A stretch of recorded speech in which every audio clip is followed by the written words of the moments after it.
오후에는 제가 말씀드린 대로 잠언 24장 30절에서 34절에 본문 말씀에 근거해서 게으름의 죄라고 제가 제목을 정했습니다. 자, 게으름은 하나님 앞에 가장 큰 죄예요. 주님을 영접하는 거는 물론이거나 이 일상생활 중에 게으름은 하나님 앞에 가장 큰 죄입니다. 가장으로서 가족의 생계를 책임지지 않는 사람이나 자녀의 성장과 가족관계에 무관심한 사람은 하나님 앞에 큰 죄를 지는 사람이에요. 굉장히 큰 죄를 지는 사람이에요. 특히 그리스도인으로서 기도하는 것과 말씀을 규칙적으로 읽는 것과 그리스도인 사이에 교제와 예배와 교회의 공적 모임에 출석을 소홀히 하는 것은 게으른 죄악이에요. 가장 큰 게으른 죄예요. 성경적으로 말하면 게으름에 사로잡힌 자는 한마디로 마귀에게 사로잡힌 자예요. 게으름에 사로잡힌 자는 마귀에게 사로잡힌 자예요. 마약 중독자나 알코올 중독자, 도박에 미친 자 모두 마귀에게 사로잡힌 자와 같은 무리에 속한데 게으른 자도 마귀에게 사로잡힌 자라 이거예요. 게으름을 묘사하는 여러 나라의 속담들이 있어요. 자, 더위 속에서 일하지 않는 사람들은 서리 속에서 굶주려야 한다. 이런 말이 있어요. 그러니까 떼약볕 때 복도에 일하지 않는 사람을 겨울에 한마디로 굶어야 된다 이것이에요. 그 다음에 잠자는 여우의 입속에는 아무것도 떨어지지 않는다. 잠자는 여우의 입속에는 아무것도 떨어지지 않는다. 여우도 눈을 그릅뜨고 먹이를 사냥해야 된다는 뜻이에요. 그 다음에 게으름은 거미줄로 시작해서 쇠고랑으로 끝난다. 거미줄로 시작해서 쇠고랑으로 끝난다. 어느 집은요, 거미줄이 가득해요. 특별히 이 창고 같은데. 가만 놔두죠? 그러면 계속해서 거미줄을 치고 쳐가지고서 나중에는 모기가 들끓어요. 나중에는 그것이 아차하면은 화재까지도 날 수가 있어요. 그러면 불타버리면 어떻게 되느냐? 거지가 된다 이거예요. 그러면 어떻게 돼요? 도둑질로 나서는 거예요. 굶어 죽지 않으냐고. 그 다음에 할 일이 하나도 없는 사람, 할 일이 하나도 없고 친구들만 어슬렁어슬렁 찾아가면서 친구들 시간 뺏고 또 돈이나 꼬쓰려고 애쓰는 사람들은 친구들한테 실증을 내는 사람이에요. 그 친구들을 다 싫어해요. 그런 사람들. 그리고 또 게으름은요. 눈에 확 표시가 안 나요. 네. 너무나 천천히 여행을 하기 때문에 게으름은 너무나 천천히 여행을 하기 때문에 가난이 게으름을 따라잡는다고 그랬어요. 가난이 게으름을 따라잡는다 이것이. 잠언 6장 11절로 봅니다. 네 빈곤이 여행자같이 올 것이요 네 빈궁이 강도같이 이르리라고 그랬어요. 자, 10절부터 다시 봐요. 좀 더 자자, 좀 더 졸자, 손을 모으고 좀 더 자자 하면 네 빈곤이 여행자같이 올 것이요 네 빈궁이 강도같이 이르리라고 그랬어요. 이만큼 게으른 게 무서운 거예요. 너무나도 무서운 죄라 있어요. 이와 같이 여러 가지 속담이 있어요. 그리고 게으름은 성경적으로 볼 때 모두 부정적인 입장이에요. 전부 다. 일을 하지 않고 돈만 챙기려는 사람들이 여기 또 속해요. 일하지 않고 이익만을 챙기려는 사람은 성경적으로 합당치 않은 사람들이라 이거예요. 하나님 앞에 이 사람은 죄를 짓는 사람이라. 도박, 복권 이것도 여기에 속하는 거예요. 그래서 이 게으른 사람은 자기의 밭을 갖다가 아주 황폐케 만드는 자예요. 자기 밭을 갖다. 게으른 사람은 정성을 들여서 밭을 갈지 않고 또 소출만한 바라는 자예요. 갈고 거름을 주고 또 잡초를 뽑고 그래야 되는 거예요. 자, 잠언 24장 30절을 다시 보죠. 내가 게으른 자의 밭과 지각 없는 자의 포도원을 지나갔더니 그랬습니다.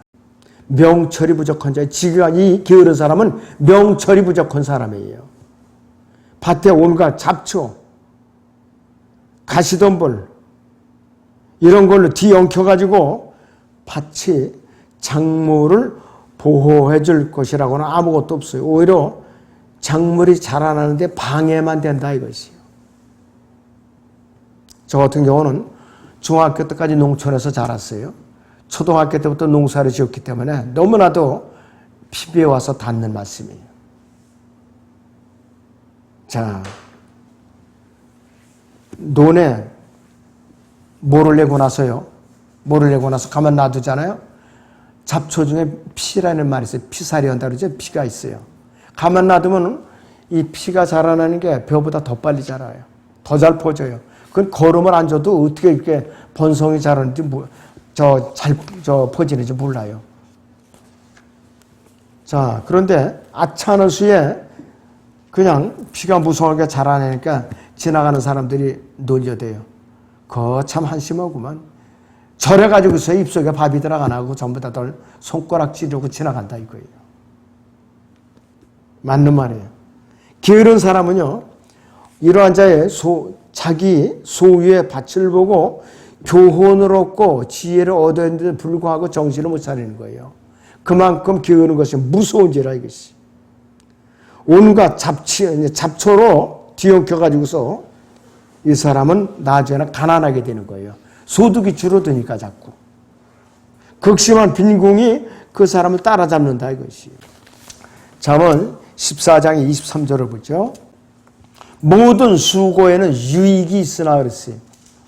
모든 수고에는 유익이 있으나 입술의 말은 빈곤에 이를 뿐이니라 그랬어요. 다시 한번 읽어요. 모든 수고에는 유익이 있으나 입술의 말은 빈곤에 이를 뿐이니라 그랬습니다. 무서운 말씀이에요. 세상의 미물 중에요, 아주 현명하고 부지런한 것의 대표가 개미예요. 개미. 굉장히 부지런해요. 잠언 6장을 보세요. 6장 6절에서 8절. 너 게으른 자여, 개미에게로 가서 그 길들을 살펴보고 지혜롭게 되라. 개미는 인도하는 자도 감독하는 자도 다스리는 자도 없으나 여름에 먹을 것을 마련하며 추수 때의 양식을 모으느니라. 오 게으른 자여, 네가 언제까지 자겠느냐? 언제 잠에서 깨어나겠느냐 그랬습니다. 개미들은요 아주 부지런해요. 현명한 기술자들이에요. 노예 소유자들이고 목초업자들이고 농부들이고 감독자가 없는 건축자들이기도 해요. 개미들이 특성이 그래요.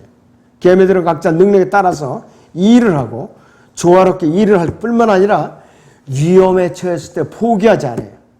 그리고 끝까지 헤쳐나가고 긴 겨울을 지나기 위해서 양식을 마련하는 미물이에요. 개미들은 깊은 강을 건널 때는 어떻게 건너느냐? 공처럼 똘똘 뭉쳐요. 개미가 깊은 강을 건너갈 때는 공처럼 똘똘 뭉쳐요.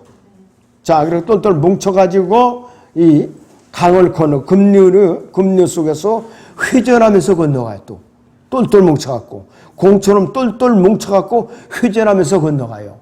그래서 이것이 익사당하지 않는 거예요. 사람은 익사하는데 물에 빠져 죽는데 개미는 물에 빠져 죽질 않는 거예요. 아주 현명하죠. 단결력이 대단해요. 아주. 농부가 밭에 씨를 뿌리려고 열심히 풀을 뽑고 거름을 주고 물을 주어서 가꾸지 않으면 그 밭은 순식간에 잡초로 무성하게 됩니다.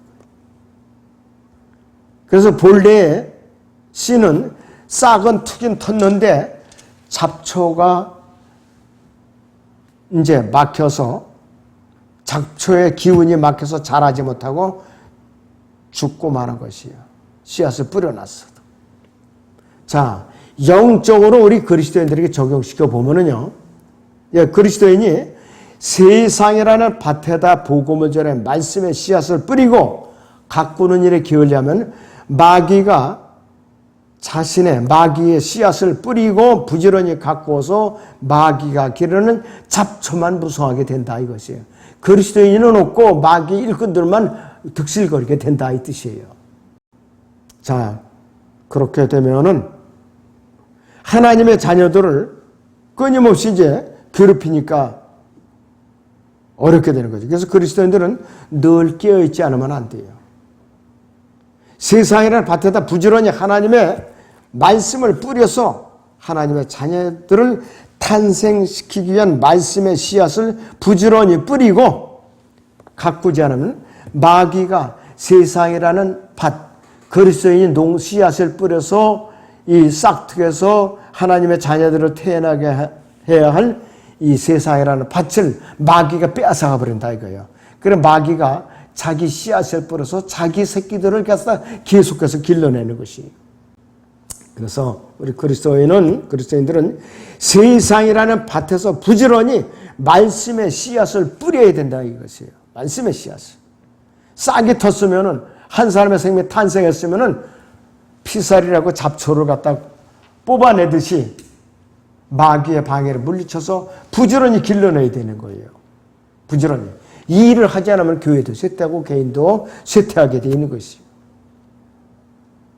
그래서 그리스도인들이 잠을 자면은 게으른 자의 돌담에 무너져서 포도원의 여우가 침입해서 애써서 갖고 놓은 포도 이 열매를 망치듯이 세상이라는 밭, 그리스도인들이 말씀의 씨앗을 뿌려서 열매를 거두어야 할 세상이라는 밭을 갖다가 황폐하게 만드는 거예요. 원인이 누구에게나 게으른 그리스도인에게 있는 거예요, 바로.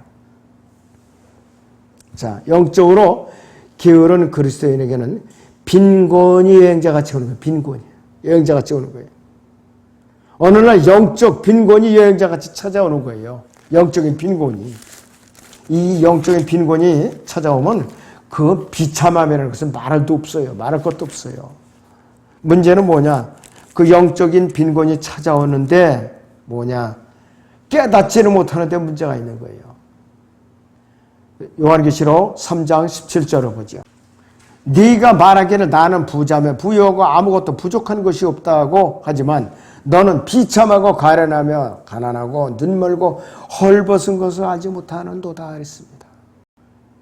로마 가톨릭이 교리적으로 해당되는 거지만 우리도 마찬가지예요. 바로 이것이 라우디케아 시대의 교인들이 바로 여기에 해당되는 것이. 우리는 부지런히 눈을 붙고 세상이라는 밭에다 말씀을 뿌려서 싹을 터서 자라나게 될 의무와 책임이 있는 사람들이에요.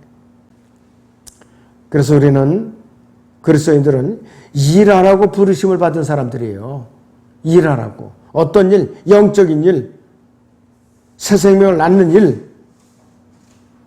작은 여우들에게 우리는 포도원을 지켜내야 돼요. 여우들이 공격으로부터. 그렇지 않으면 포도원을 다 망쳐요. 하나님의 원수들이 들어오지 못하도록 울타리로 단단하게 고쳐야 돼요. 자, 그래서 개미떼가 무더운 여름철에 쉬지 않고 일을 하는 것. 먹이를 준비하고 겨울을 이렇게 부지런히 대비하죠.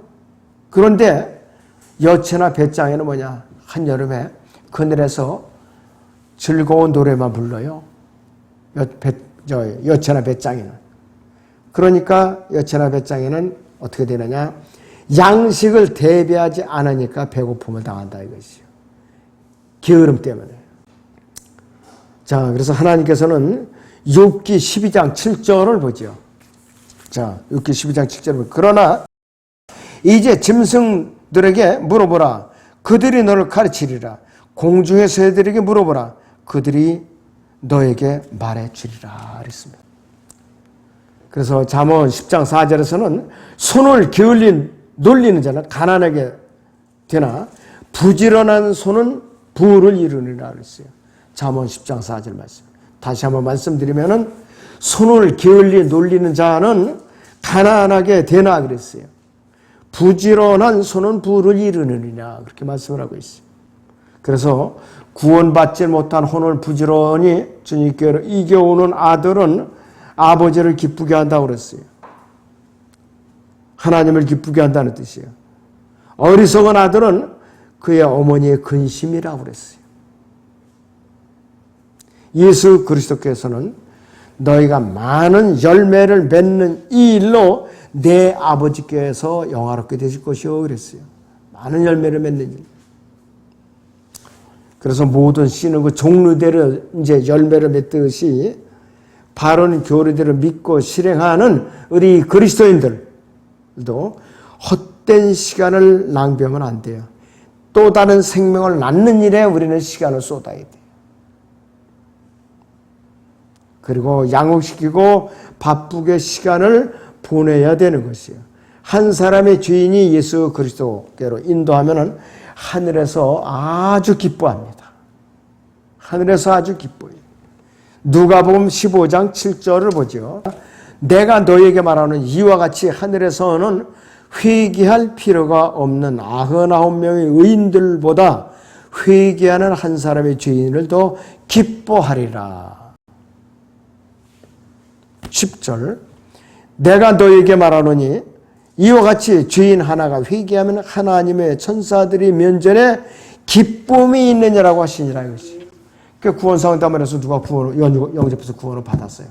하늘에 이와 같이 기쁨이 있다 이거예요. 하늘의 천군 천사들이 찬양을 부른다 이거예요. 하나님께서 기뻐하시고 영광을 드리는 것이에요.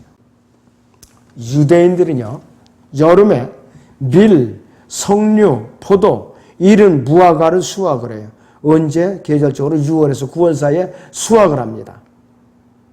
현명한 아들은 이 시기에 들여나가서 땀을 흘리고 허리를 굽혀서 곡식을 베이고 구부려서 묶어서 창고에 부지런히 끄들어드려요.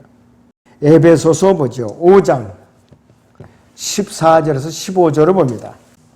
그러므로 그가 말씀하시기를 잠자는 자에 깨어라. 그리고 죽은 자들로부터 일어나라. 그러면 그리스도께서 네게 빛을 주시리라고 하셨느니라. 그러므로 너희가 얼마나 정확히 행하고 있는지 주의하라. 미련한 사람같이 행하지 말고 현명한 사람같이 행하여 시간을 사서 얻으라. 이는 그날들이 악하기 때문이니라. 시간을 사서 얻으라. 시간을 사서 얻으라는 시간을 리딤이라고 했어요. 리딤드. 구속하라는 뜻이에요. 그래서 잠자는 그리스도인처럼 잠자는 아들은 아버지에게 수치를 알게 줘요. 자, 그렇기 때문에 바울은 데살로니가 성도들에게 뭐라고 책망을 했느냐. 자, 아까 구원 상담할 때도 인용을 했지만은 후서 3장을 봅니다. 10절에서 12절. 우리가 너희와 함께 있을 때에도 너희에게 명하기를 누구든지 일하기 싫어하거든 먹지도 말라 하였노라. 우리가 들은지 너희 가운데서 무질서하게 행하여 전혀 일하지 않냐고 참견자라는 자들이 있다니. 이제 우리가 우리 주 예수 그리스도를 통하여 이런 자들에게 명하고 권고하니 조용히 일하고 자기 양식을 먹으라 그랬습니다. 사도 바울 때에 이런 자들이 있었어요. 교회 안에. 지금 시대에 오죽하겠느냐 이것이. 그래서 교회에다가 경고를 준과 동시에 책망을 한 것이에요. 지금은 이거보다 엄청난 강도로 우리가 교회가 채찍을 받아요. 왜? 그만큼 게을러졌기 때문에. 라우디케아 시대의 끝입니다. 지금. 아무쪼록 여러분들이 영적으로 깨어 있으시길 주님의 이름으로 축원합니다. 기도하겠습니다.